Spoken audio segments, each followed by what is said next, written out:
یہ بتائیے گا کہ ناراضی کی بنیادی وجہ کچھ اس کے اوپر روشنی ڈال سکتے ہیں؟ دیکھیں، ناراضگی کی کوئی نئی وجہ نہیں ہے. پچھلے بجٹ سے آپ ہمارے بیانات دیکھ رہے ہیں. بجٹ میں بھی ہم نے ایک تحفظات کا اظہار کیا تھا، پھر ہمیں یقین دلایا کہ بھئی اس بجٹ پہ نہیں ہو سکتا. آپ نے دیکھا پچھلا بجٹ تھوڑا سا کرٹیل ہوا، فوج نے بھی والنٹرلی بہت سارے انکریمنٹس لینے سے انکار کیا، ڈیفنس بجٹ اسٹینڈ اسٹل رہا. تو ہم نے اس کو ریئلائز کیا. مسئلہ صرف ایک نہیں ہے. دیکھیں، ہمارا سب سے بڑا ایشو کیا ہے؟ ہم 11 سال 12واں سال ہے ہمارا، ہم سندھ میں رہے ہیں. اس میں ہم نے ایک ٹینیور پورا گورنمنٹ میں گزار کے ایک تلخ تجربہ کیا ہے کہ ہمارے شہر کے جو بنیادی مسائل ہیں وہ صوبائی حکومت سے حل نہیں ہو رہے، اور ہماری اب توقعات اور امیدیں ماند پڑ گئی ہیں. ان کی ساری توجہ میگا پروجیکٹس پہ، 2 ارب روپے کے بڑے بڑے پروجیکٹس پہ، لیکن اصل شہر کا مسئلہ کچرا ہے، سیوریج سسٹم ہے، پینے کا پانی ہے. 90 دن سے یہاں پانی نہیں ہے. اور اسی طریقے سے حیدرآباد یونیورسٹی ہے، نواب شاہ میرپور خاص سکھر کا حال بھی کوئی اچھا نہیں ہے، بدترین صورتحال ہے. تو یہ خواجہ ہمارا صاحب، لیکن الیکشن سے کچرا، پہلے ایک پانی یا ان ایگریمنٹ مسائل ہو کا گیا. حل پی ٹی آئی گورنمنٹ تو آپ کو نہیں دے سکتی، یہ تو صوبائی حکومت کے زمرے میں آئیں گے، یا آپ کی جو لوکل وہاں پہ دیکھیں، وسیم صاحب سن ہیں لیں وہ آپ، اس کا حل دے سکتے ہیں؟ ذمہ داری آئینی طور پہ ذمہ داری صوبائی حکومت کی ہے. لیکن جو پرائم منسٹر فنڈ کے ساتھ جو موڈس آف آپرینڈی ہم نے ڈسکس کیا تھا، اس میں یہ تھا کہ ہم کے ایم سی کو، ایچ ایم سی کو کچھ فنڈنگ ایسی کریں گے پرائم منسٹر انیشیٹو کے تحت، تاکہ یہ چھوٹے چھوٹے مسئلے جو 10 لاکھ کے، 20 لاکھ کے، 50 لاکھ کے، یہ حل ہو جائیں.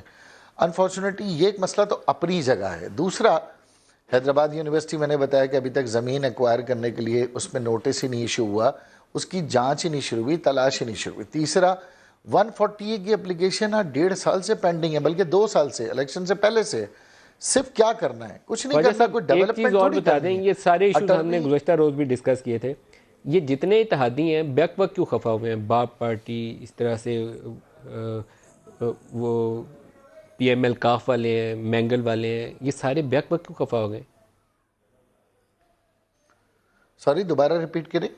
مینگل والے، کاف والے؟ جتنے اتحادی ہیں پی ٹی آئی کے، وہ بیک وقت کیوں خفا ہو گئے؟ دیکھیں، ہمارا بخدا ہم آپ سے بتا رہے ہیں کہ ہماری اس پریس کانفرنس سے پہلے، جو کہ 2 دن پہلے فیصلہ ہوا تھا، یہ بات کسی سے ہم نے ڈسکس نہیں کی.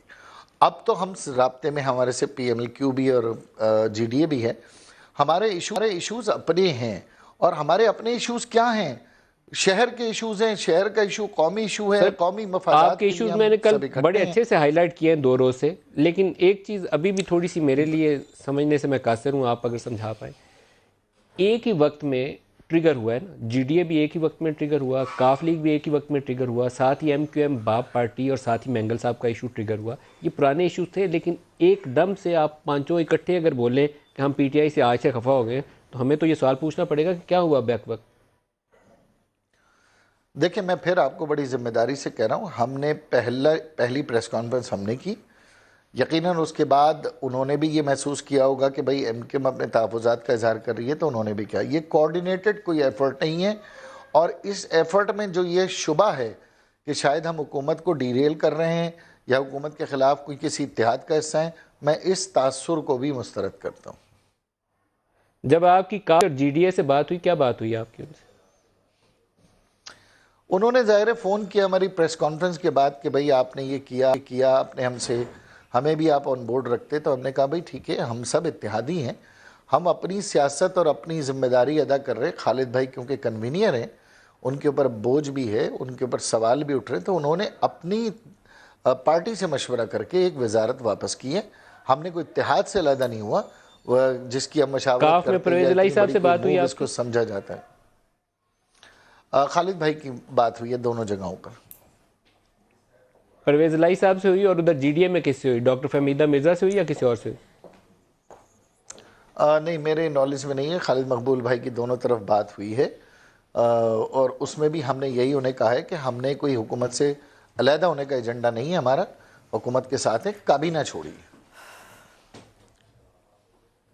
آپ کے جو مطالبات ہیں وہ لارجلی پورے نہیں ہونے والے، تو اس کا مطلب یہی ہوگا کہ یہ آئندہ آنے والے دن جو ہے پی ٹی آئی کے لیے ایک اور خبر یہ ہوگی کہ آپ کی طرف سے ایک چیلنج ہوگا یا لٹکتی تلوار ہوگی تحریک انصاف کے سر کے اوپر.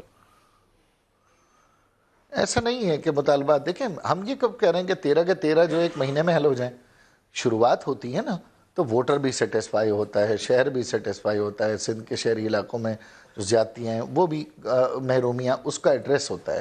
سارے مسائل تو ہمیں بھی پتہ ہے کہ پورے 5 سال میں بھی شاید حل نہ ہو، لیکن انیشیٹ لے لیتے ہیں تو ہو سکتا ہے کچھ اس ٹینیور میں ہو، کچھ اگلے کون ٹینیور سا ایک میں ہو. سٹیپ ہے جس کو پی ٹی آئی ایڈریس کر دے تو آپ دوبارہ سے ان کے ساتھ وزارت دوبارہ سنبھال لیں گے؟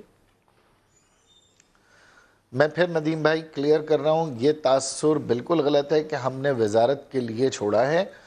یہ مسائل ابھی بھی حل ہو سکتے ہیں، اس کے لیے وزارت لینا ضروری تھوڑی ہے. خواجہ صاحب کون سا وہ سٹیپ ہے جو پی ٹی آئی لے لے تو آپ دوبارہ وزارت میں آ جائیں گے؟ میرا تو یہ سوال ہے تاکہ یہ ڈسپیوٹ سارٹ آؤٹ ہو جائے نا. تحریک انصاف کا تو، حکومت کا تو اسی میں انٹرسٹ ہوگا. آپ یہ سوال کریں گے کون سا وہ سٹیپ ہے جس سے آپ مطمئن ہو جائیں گے. آپ کا سوال وزارت سے مشروط ہے تو میں پہلے وزارت کا جواب دے رہا ہوں. دیکھیں اس میں بہت سارے ہیں.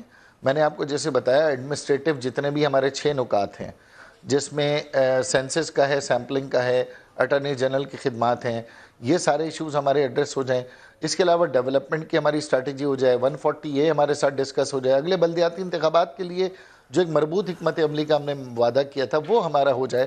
یہ سارے ایشوز ہیں جو کہ قومی سطح کے ایشوز ہیں. میرٹ کے اوپر جابز ہیں، فیڈرل گورنمنٹ کے اندر بہت ساری جابز ابھی سٹک ہیں، ان کے لیے میرٹ ہے، سندھ کا کوٹا ہے، ڈومیسائل ہے. ایک بہت بڑا انبار ہے جو ٹیکنیکل اور ایڈمنسٹریٹو ہے.